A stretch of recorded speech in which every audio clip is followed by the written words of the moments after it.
What's up, everybody, and welcome back to another episode of Stuuuke. Dad, I think that's going to be funny forever. It was funny when I was a little kid, and it's still funny now. All right, so today I wanted to ask you, for the people out there, I got married when I was really young. Like, I had just graduated from college. Literally, you know how they say you get your MRS degree? Well, I went to college. I graduated in May and got married in June. So, Dad, how did you feel knowing, one, that your only daughter was getting married, and two, that I was getting married when I was just shy of 22 years old? I didn't like it. Bottom line. Okay. Because I didn't think you was ready. Mm-hmm. And the guy that you married, I didn't have good vibes about him. And beside that, I know he wasn't ready to take on a responsibility as you, and that he was incapable of loving you like I know you should be loved and cared for. Okay, so let's back up. So take me back to when, because he flew over to where we were living at the time to ask you for your hand in marriage. Like, how was that day for you? Like, what do you remember when he came? How did you feel? What did y'all say to each other? You know, when he asked you if he can marry me, that led you to like, Well, first of all, I was wondering, how did he get here? Did his parents pay his way over here? Mm-hmm. Wait, why did you think his parents paid his way? By my first observation of him, I looked at him like, this dude don't look responsible enough to save money and buy a ticket to come over here. It was a noble gesture, but I was just looking at him. It was just a look, like a vibe. Like right away. Just knew. And that's why my answers to him was very short. And I think he alluded to you that your dad a little weird. No, because I wasn't feeling you. I was total against the whole marriage because not that I really didn't know him, but I know he wasn't ready for the responsibility of getting married. I got married when I was 28, and I wasn't ready. I found out, I thought I was ready, but no, that responsibility was awesome, and I thought I had all of the pieces of being a good husband, because I model what I seen my dad. My dad had 12 kids. So as far as responsibility taking out of the household, oh yeah, I was ready for that. But the emotional piece that go along with that, and you know, it can really wear on you, and you have to be very patient as a man, you know, and you know, always comforting a woman, because you know, you guys are hormonal, to be honest with you. And you know, and I'm thinking, wow, come on, what you mad about? I'm doing the best I can. And I didn't realize that the hormonal state of women go through. I just didn't pay attention to that. Like, I'm doing everything that I'm supposed to do.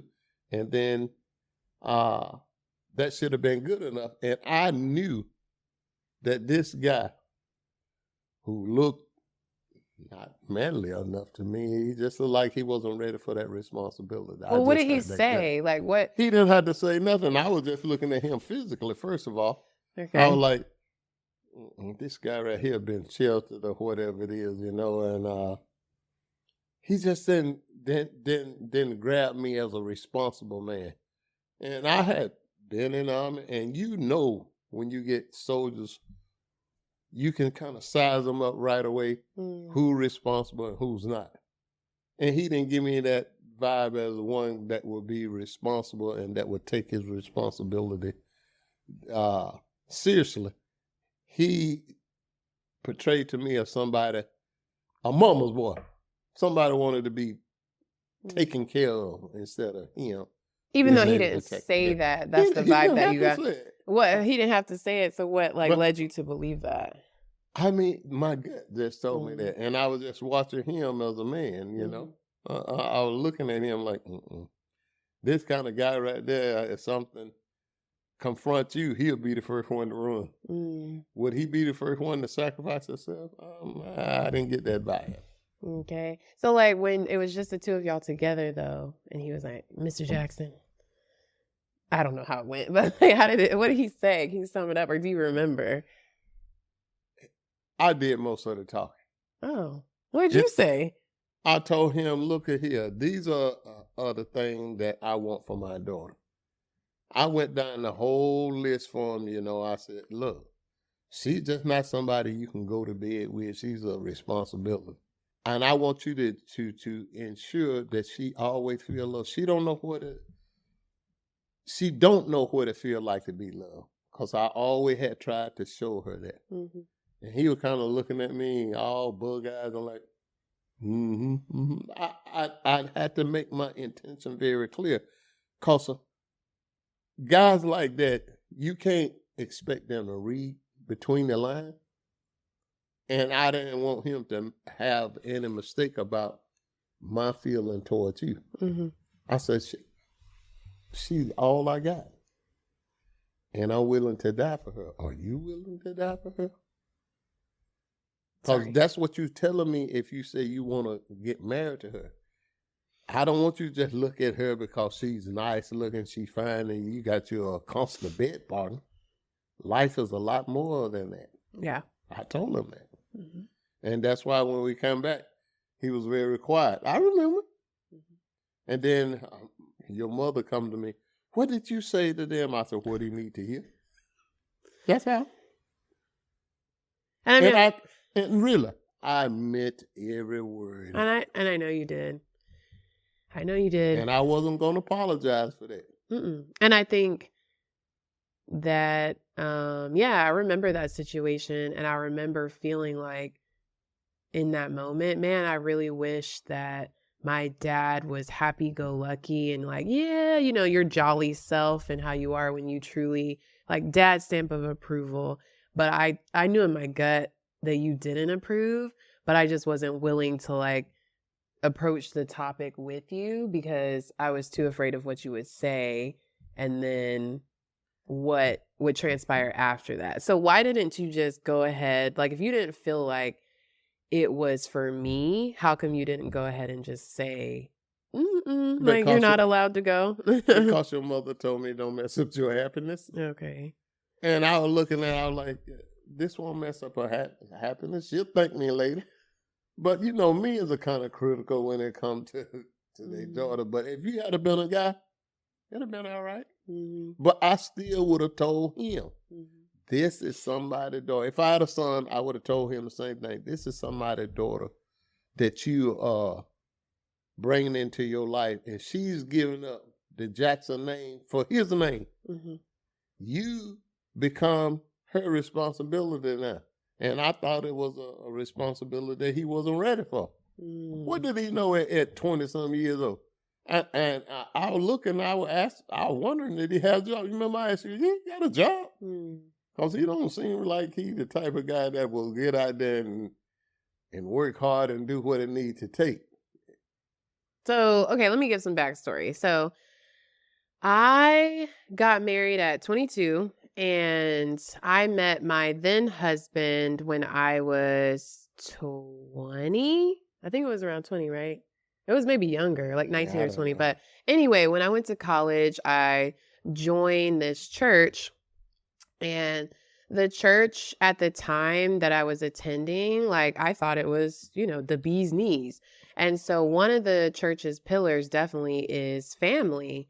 And so the family, I just remember me and my friends, like we saw really young people, like college, juniors and seniors, like that's around the time where people started getting married. And it was almost like if you entered into singlehood, like you didn't really get married in college, you entered into singlehood after college, it was almost like you're entering into like the abyss, like, well, like we would joke about it, but like the singles was like, ooh, that's like the dreaded place that you didn't want to go. And so the marrieds is where it was at. And so I think because that was my life at the time and I was surrounded by all like-minded people, I'm not going to sit here and say that was a part of my life that I regret or anything. That was a time in my life. I've grown past that. But anyway, I wanted those things too. And so he and I started dating. The church believed, you don't have sex before you get married. A lot of people went as far as to not even kiss before they got married. And so for he and I, it was definitely that what they call a purity struggle. It's not really a struggle. It's just, we love to kind of throw that word around, struggle. But actually, what it is that it's two young people, like my dad always says, who are very much hormonal. And like the only way sex can happen is if you're married. So we have to expedite the process. So for he and I feel that our love story was really rapid and it progressed really quickly because, right, you're just trying to you got to move on. Like you got to move on to the next stage. Bottom line, y'all just wanted to go to bed with each other. Like have sex. I mean, that's definitely a big part of it. But Dad, at the time, I do believe, that we did love each other. And it was just that young love that wasn't. I think it was more lust than anything. Yeah, I was going to say. No love because. Love that wasn't love in the sense of what can you say that you know about love at 20 something years old? You know what I'm saying? So I think it's that. Remember I used to tell you when you were in high school how guys would tell you anything because they was in lust. Their hormone was beating on their body. Yeah. All they wanted to do was let them out. See, I think that what happened with this particular situation too is this is under the guise of church, right? And so that's very different. And so you think that anyway, in my mind, you're thinking, yeah, in my mind, because you're thinking that this is church. Like all of us believe the same thing. All of us are trying to go for the same thing. We all know that the story turned out different later, right? I was very naive, Dad, like going into it. Let me finish, just let me finish. But I was no, but you were about to. No, it's how I'm looking because we've been over this. Yeah, I was very naive, and you had taught me. First of all, I was like totally scared to have sex before marriage. So I didn't have sex before I got married. He was my first partner. Like there was just a lot of things that I think I entered into that situation just very giddy. Like I wanted that love story. I wanted the story of, you fall in love young and you learn and you grow together and all the things, and it works out because we did see it work out for other people in our church. So obviously it could have worked out for us now. So anyway, I think that my mindset was of that basically cultish mentality. Once you join a group, right, and they tell you this is the way that this is supposed to go, and then I'm young still trying to figure out who I am, 22, but also I want to get married. It was just a lot going on. So anyway, fast forward to us now. We only dated for 10 months, and after 10 months, that's when he came over and asked you for my hand in marriage. And then we ended up getting married. And then let's talk about the wedding day or all the events leading up to the marriage. Like, what was your thought process through all of that? Even when your mother, he gonna come over there, man. I'm like, and? He's gonna what? He was gonna come over to ask. Oh, okay. For your hand in marriage. I'm like, and? Yeah. I don't know him. Yeah. I don't know his folks either. Mm-hmm. And cause he come over to do that, it mean that she's, but he's a Christian boy. Well, Dad go to church all the time. He's always in church. And she said, you wrong for that. I was like, well, it's the truth. When I was coming up, I used to go to church just to see my girlfriend. That's the only time I got a chance to see her. So we lived in the country. Yeah. I said, but that doesn't mean he's a great guy. You can't fall for stuff like that. You just don't want her to be happy. I said, that doesn't even make sense that you say that. But you got to give the guy a chance. I'm like, no, I don't. And actually, I knew that when I said that I avoided the topic with you, I knew it's that you didn't want me to be not that you didn't want me to be happy. I knew that was your ultimate goal, was my happiness. And because you weren't jolly and giddy, I know you better than anyone. I knew I was like, uh-oh. But I was like, well, maybe he doesn't understand because it's Church of Christ, you know? Like Church of Christ has different beliefs than what my parents believe. And so maybe my dad just doesn't get it. This is my young mindset, right? But yeah, that was my thought process at the time. And so I think throughout all of the events leading up to the wedding, my gut was like, my dad doesn't approve of this. And I did not know how to, honestly, Dad, I didn't know how to navigate that. I felt incredibly sad, but also like, well, still gotta push forward, right? Because this is my dream and this is what I want. And honestly, looking back on it, I wish that I would have had that conversation with you. I do. I wish that I would have been not so much in this mindset of just group think, because that's what ended up happening. I think that's how those people died. And what's that church?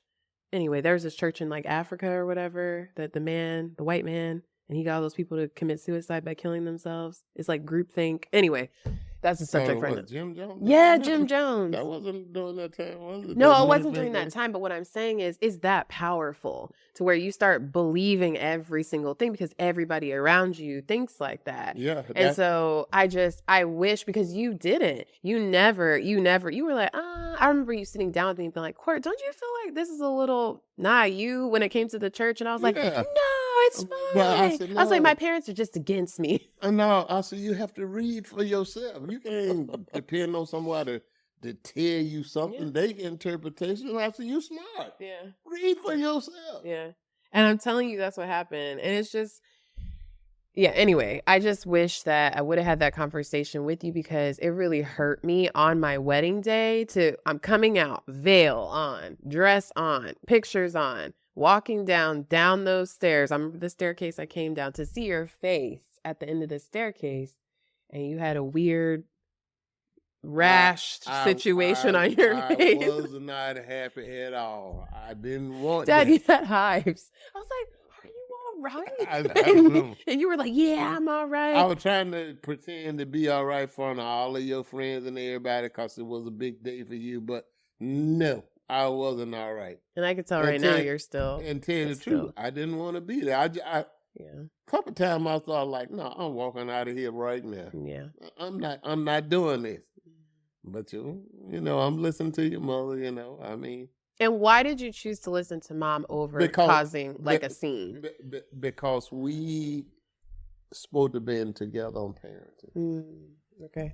She was looking at it from a love and emotional point of view. Mm-hmm. And wasn't your view love and emotions too? That you would be happy or whatever. Yeah. I didn't see that in him. Oh, I see what you're saying. So, what do you mean by Mom was looking at it from love and emotions? Your mom like, he come from a good family. His father is a doctor. Like, that's supposed to mean something to me. Guys, I just giggle because I think my dad is hilarious. So I giggle. You know, he's a Christian and stuff like that. And, you know, like, I don't know them. I didn't grow up around them. And you expect me to give my pride and joy to somebody I don't know? But you should be happy for. I'm happy for, but I'm not feeling this. Yeah. I'm really not feeling it. Even my mom, she knew it. She like, she'll be all right, son. I don't know. Yeah, I don't like it. Yeah, it's still eating you up to this day, but I don't like it because it could. I'm not saying that what you went through could have been prevented. That could have been prevented. Yeah. Because somewhere in life you needed this because it really shaped you to become a great woman. And I know that. But it isn't supposed to be like that. I was trying to steer you from that heartache because you never lived this life before. Yeah. I have been through a lot of stuff between me and your mom, and you know that. Yeah. Yeah. And no. And I know. And you didn't want me to experience that or to follow the path of like also getting a divorce and the inevitable happened. So how do you feel about that? Like, how do you feel that, you know, I ended up anyway? Well, it's experiencing a divorce that you didn't want. You didn't want me to experience. But it was a necessary evil, right? If I can say that. Yeah. You know, I think that was part of your destiny. And I always said, I knew in my heart of heart, if I told you, Courtney, don't do this, you would have did it.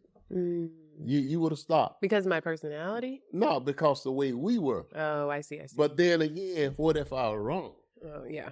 I was wavering back and forth trying to balance this. And I was like, I could prevent her from being meeting a great guy, you know. I could be wrong. I was hoping I was wrong. Yeah. I really was hoping what I was feeling was that I was wrong, but I wasn't. I wasn't wrong at all. Yeah. and I mean, when your mom come like, oh, Courtney have this or that, I kind of went off on her. Don't tell me nothing. Don't tell me nothing. I tried to tell you before, because something men can see that you can't see, just like something women can see. I took your advice at that. We were parenting together. And it was a great day. I see you were happy. You was more happy for her than I was. I wasn't happy about it at all. At all. No, you weren't. You were not happy about it. And that was hard for me. But I think too, in my mind, you know, I had this dream of me and him really working. And I think he wanted the same thing. I think we both wanted it to work because we both came from homes where our parents... I don't think he wanted to work. Where our parents didn't work out. I don't think he wanted to work. It wasn't already working in his family life. It already wasn't working. What do you mean? I mean, come on. His mom already was exiting. No, but that's what I'm saying. Like, that's why I think he wanted he and I to work out, and I wanted he and I to work out. Both of us had a dream of something different because we saw both of our parents in divorce situations. But he didn't do nothing to try to make sure that didn't work out. This guy right here was talking about, hey, he didn't want to work. I want to be a music producer. No. That's good for you to have that dream, but that's a responsibility. That need to be your side hustle on the weekend after you taking care of your main job. You was a teacher.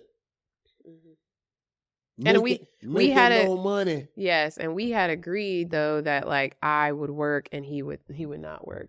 That was our agreement. Ladies, never agree to be the sole winner or the sole financial when you got a healthy husband that want to follow a dream or whatever it is without any responsibility. You had no children. He wasn't staying at home with children or whatever it is. Yeah. He just want to stay at home and say, I'm working on my music production. No. Yeah. Doing what?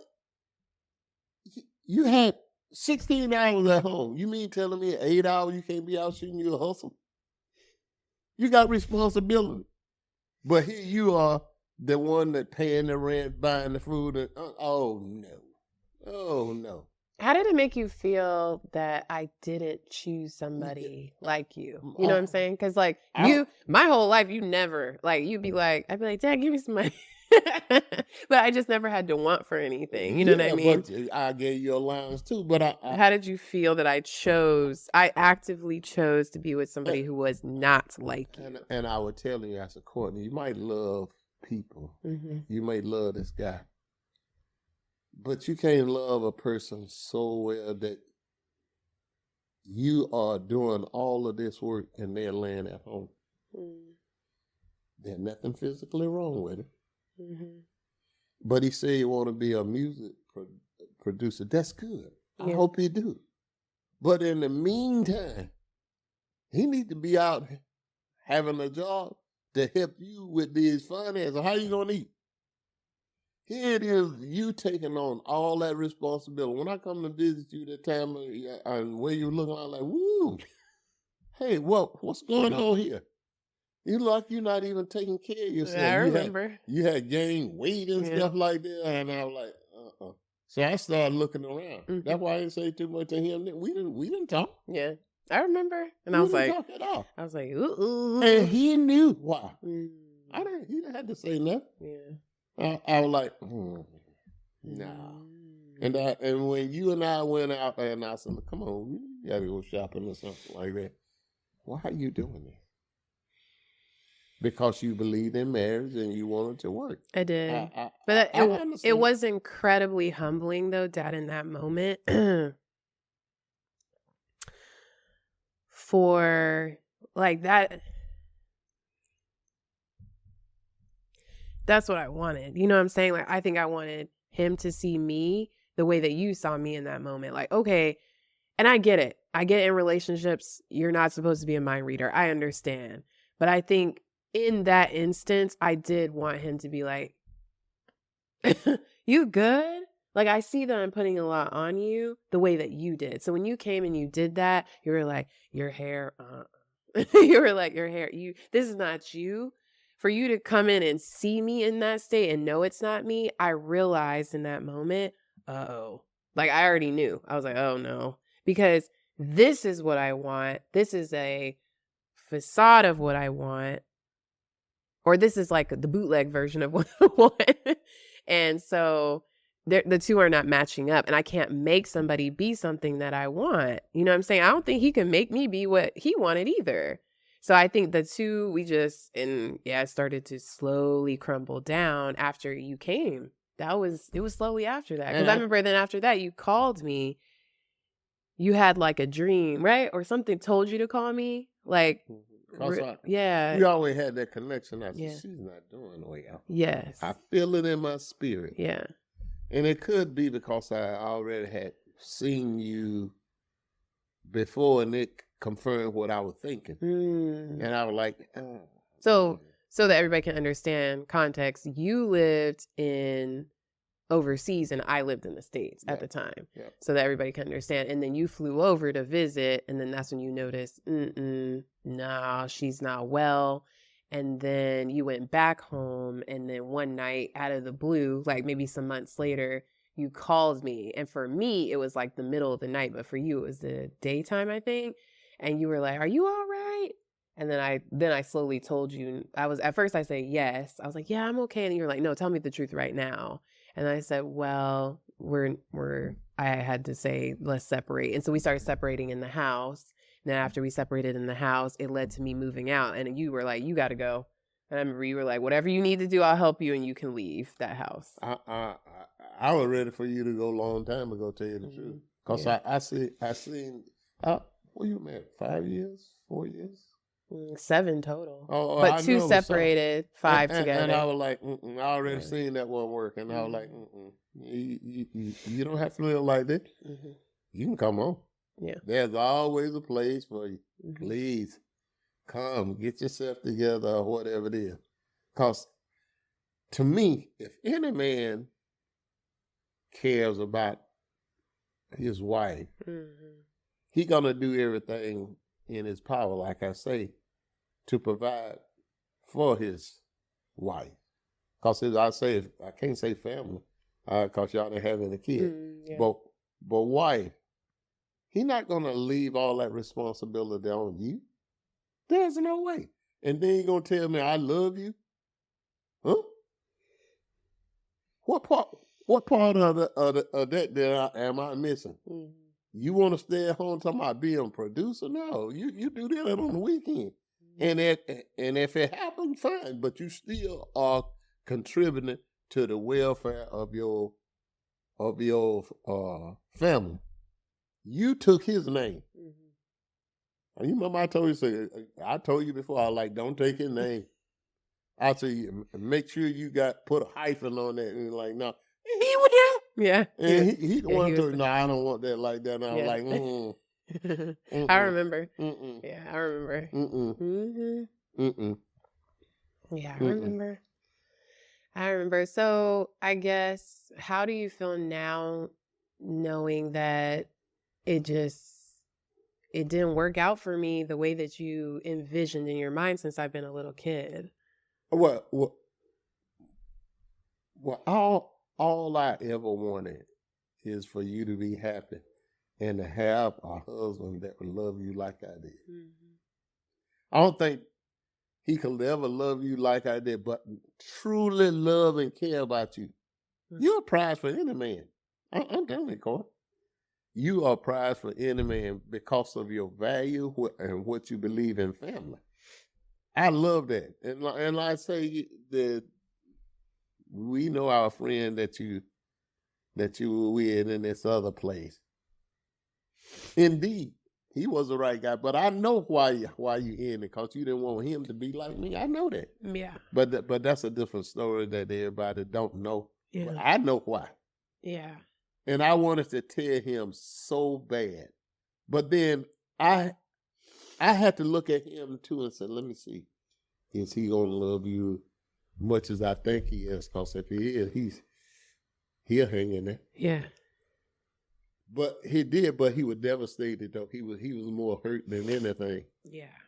And that wasn't because of you only, but some of his past demons hurt him. Mm-hmm. I know that. Yeah. But I said, you talking about a good guy though. Mm-hmm. Now I always told you, I said, that was my man. I never would have nothing to worry about when he was with you. Yeah. Nothing. Mm-hmm.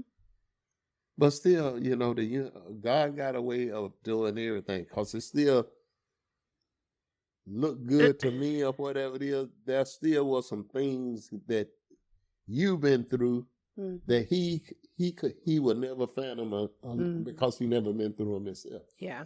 It was the same way with me and your mom. Yeah. And having a former married, people said that, and go get in a relationship right away. No, I would tell anybody, don't do it. Yeah.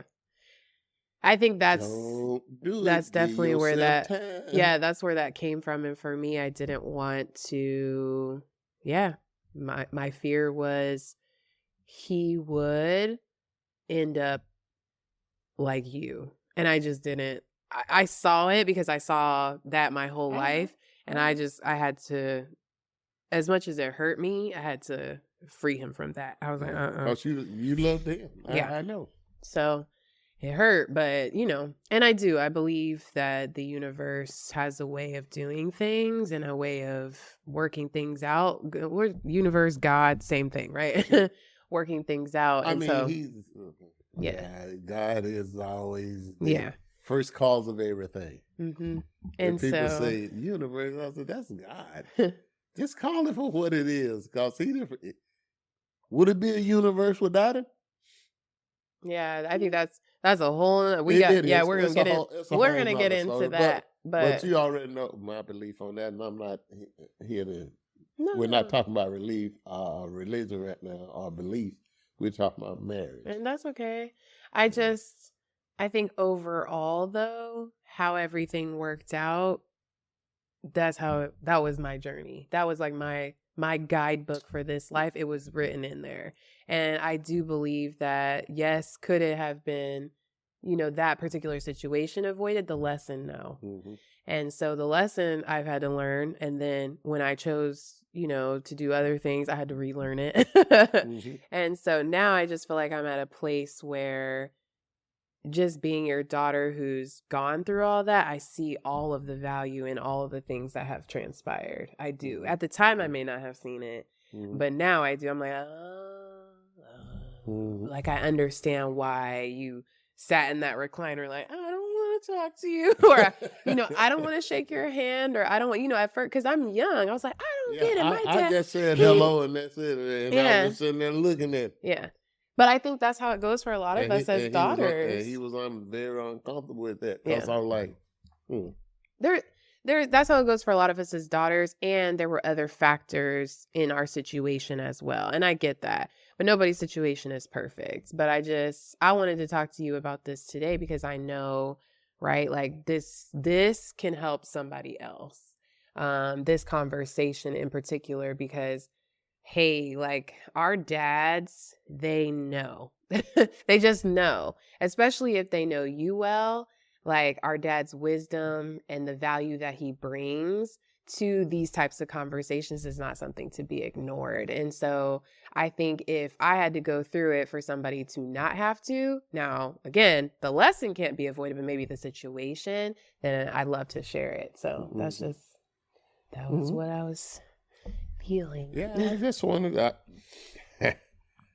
I think men's especially men and their daughters, fathers and their daughters. I know the value of women.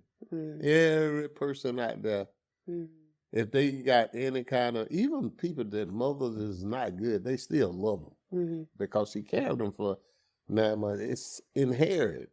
But sometimes I think mothers now can love their children. I'm looking at this generation now they want discipline. They want their kid to be their friend. Or they won't tell them, no, you're wrong about this or whatever it is. But especially boys, there's mothers out there now. They got sons 25, 30 years old, still living at home. He don't have to work because mom out there working. Mom done bought him a car. Mom give him $200 or $300 just so he can stay at home and play video. What are you creating? I mean, this guy one day is he will, and not going to, he gonna expect every woman to treat him like his mom treated. You don't have to do nothing. I go do it. No. So then, if we were to rewind back, would you interfere? I wanted to interfere then. But if we could, if we could push the rewind button. If I could push rewind right now, I wouldn't listen to nothing your mother told me. We would just been fighting. We was at there anyway. Yeah. We were there anyway. I just didn't want to. The only reason I didn't do it, I just didn't want to mess up your day. It went against everything I believe in. You know how I can get. I don't care. I paid for the wedding anyway. His family, nobody contributed one dime to nothing. Nothing. I started preparing for your well-being even before your mother got pregnant. Because I knew one day I'm going to have kids. I didn't know I was just going to only have one. But when I know you was already, when you came along and you was a girl, I already knew. She's a girl and she's going to require a lot more things than a boy do. She going to want to get married one day, and every woman wants the Cinderella married.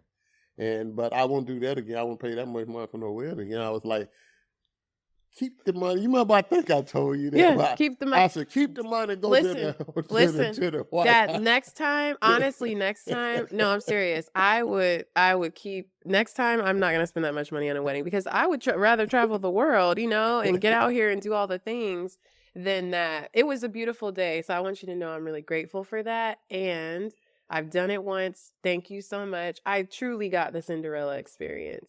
Like, you made it happen. Like, anybody who came to that wedding, anybody who's watching, who knows, they experienced it. It was truly, I got married at the same place Usher did. Like, I was very lucky, But that's because you prepared for that. And I understand that you wanted me to be happy. Yes. And I didn't have to go in debt or do nothing like that. I was like, because I prepared for that. Even when, like I say, before your mom had conceived you. And when I found out you was a girl, I was in the military, but I really didn't need anything. I was prepared for your future. You're a girl. And when I found out you were going to be the only one, that's a different story. So, sure, I'm going to go all the way out. Yeah, it was all the way live, and I loved it. What would you tell the dads out there now who have a daughter and say that they're in a very similar situation? He has that gut feeling about the man that she's going to marry. What would you tell him? Go with your gut. Be the line, regardless of what the lioness say. If it seems disrupted, they'll be all right. She'll be all right. But I know you got to end up living with the mother or whatever it is. But hey, looking back on it now, I would rather endure the tension between me and your mother than to have you go through what you went through.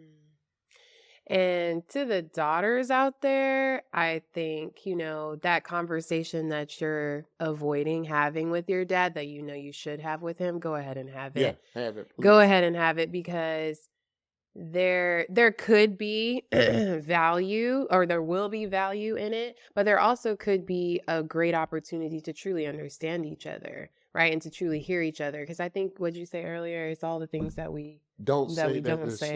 Yeah. Because had we had a simple conversation, I think I would have understood your heart. Because sometimes, right, like dads can come across as, no, and you're like, he's just angry. But truly, had we sat down and had this conversation, I would have seen he's not just angry, like you're truly fearful and concerned. Yeah. Fear under anger is fear. Mm-hmm. And so I think I would have seen that. Even in my 22-year-old brain, I could have processed that. You can process real and emotions and all the things. So anyway, yeah, that's what we wanted to talk about. Well, I love you, Dad. I love you too, daughter. No, thank you. All right, everybody. Well, until next time, peace out, homies. Bye.